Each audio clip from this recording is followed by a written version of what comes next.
আচ্ছা, আবার আমি শুরু করছি ক্লাস 6-এর কোষে দেখি 2 এর দ্বিতীয় অধ্যায় পেজ নম্বর 52 15 অঙ্কটা।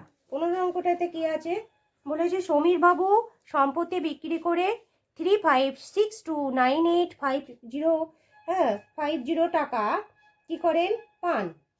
তিনি সেই টাকা থেকে 100,62000 টাকা স্ত্রীকে আর 13050 5000 এই 4টে জিরো আছে, 5-এর পরে এত টাকা 3 ছেলে মেয়ের মধ্যে সমান ভাগে ভাগ করে দিলেন। বাকি টাকা গ্রামের স্কুলে তৈরিতে দান করলেন, স্কুল তৈরিতে। তাহলে এবার ক নম্বরে কি আছে, তিনি প্রতি ছেলে মেয়েকে কত টাকা দিলেন আর তিনি গ্রামের বিদ্যালয়ে তৈরি করতে কত দান করলেন। দুটো উত্তর আমাদের বার করতে হবে। প্রথমে যে এটা হচ্ছে সম্পত্তি বিক্রি করে, এটা হচ্ছে তার মোট টাকা, এই টাকাটা হচ্ছে মোট। তিনি স্ত্রীকে কত দিলেন, স্ত্রীকে দিলেন এই টাকাটা, আর থেকে এত টাকা স্ত্রীকে দিলেন। এত টাকা এটা স্ত্রীকে দেওয়ার টাকা, এই যে এই টাকাটা, আর এই টাকাটা হচ্ছে 3 ছেলে মেয়ের মধ্যে সমান ভাগে ভাগ করে দিলেন, এই যে টাকাটা। তাহলে আমরা 3 ছেলে মেয়ের মধ্যে ভাগ করে দেওয়াটা আগে বার করব। তাহলে এই যে 3 সংখ্যাটা, তাকে এইটাকে 3 দিয়ে ভাগ করব, তাই তো। তাহলে তিনি লিখতে হবে, এই যে কয়ের উত্তরটা আগে বার করে নেবো। এটা প্রতি ছেলে মেয়েকে কত টাকা দেন, তিনি প্রতি ছেলে মেয়েকে কত টাকা দেন, এবার এটা বার করে নেব। তাহলে এটা বার করতে গেলে আমাদের কিভাবে করতে হবে না,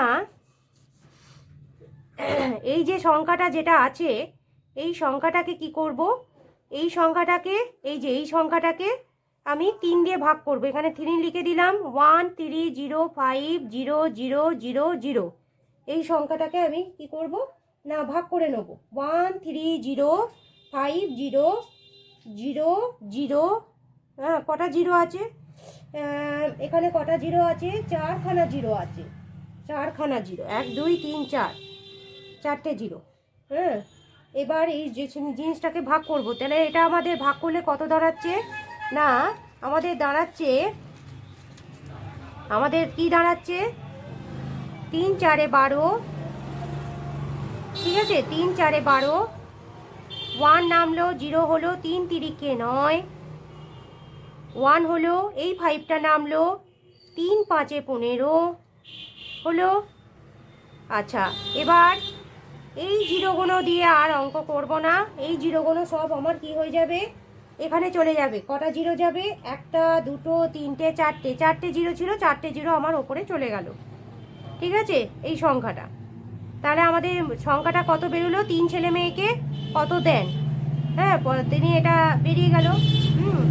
3 ছেলে মেয়েকে দেন 4350000 টাকা, এটা আমার একটা উত্তর বেরিয়ে গেল। এবার বলছি তিনি গ্রামের বিদ্যালয় তৈরি করতে কত টাকা দান করলেন। এবার তাহলে আমাদের তার মোট টাকাটা ছিল এইটা। এবার তিনি তার ওয়াইফ মানে স্ত্রীকে দিলেন এই টাকাটা, 100062000 এত টাকা, তাই তো, এটা স্ত্রীকে দিল। তাহলে আমার এই যে সংখ্যাটা আছে, এই সংখ্যাটা আর এই সংখ্যাটা মোট করব, তার স্ত্রীকে আর একে। তাহলে একবারে ডাইরেক্ট আমি বলে লিখে দিচ্ছি, গ্রামের বিদ্যালয় তৈরিতে কত টাকা দান করে। তাহলে না, আমি এরমভাবে লিখছি, স্ত্রীকে ও 3 ছেলে মেয়েদের মোট টাকা দান, মেয়েদের মোট টাকা দেন কত, এই মোট টাকা হবে তাহলে 100620000। এবার এই তলায় এই সংখ্যাটা লিখব, এটা 3 ছেলে মেয়ের দেয়া টাকা, 00503 এই টাকাটা মোট টাকা। এটা মোট টাকাটা আমরা কি এটা যোগ করব, যোগ করলে আমাদের কত হচ্ছে, 0002, 6 আর 5 11, 1 হাতে 1, একটা 1টা নেমে গেল, 3, ঠিক আছে, ও 1 একে 2, তাহলে আমাদের হচ্ছে কত? আমাদের হচ্ছে 23112000 এতগুলো টাকা। এই টাকাটা হচ্ছে তার ছেলে মেয়ে আর স্ত্রীকে দেওয়া টাকা। এবার তার মোট আয় কত ছিল সম্পত্তি বিক্রি করে এই টাকাটা। তাহলে লিখতে হবে গ্রামের বিদ্যালয় তৈরিতে কত দান করেন। এবার এটা থেকে আমি এটা বিয়োগ করে দেবো, তাহলেই আমার অঙ্কটা বেরিয়ে যাবে। তাহলে লিখতে হবে, একবারে ডাইরেক্ট উত্তর লিখেই করে দিচ্ছি, গ্রামের বিদ্যালয় তৈরিতে দান করেন, বিদ্যালয় তৈরিতে দান করেন। তাহলে এবার দান করেন বলেছে, তাহলে বিয়োগ করব, মোট টাকা থেকে এই টাকাটা বিয়োগ করব। তাহলে আমাদের মোট টাকা কত ছিল? 35, এই যে মোট টাকা এটা 35629850, তাই তো? এত টাকা মোট ছিল আমাদের, মানে এটা মানে ওনার সম্পত্তির মোট টাকা ছিল।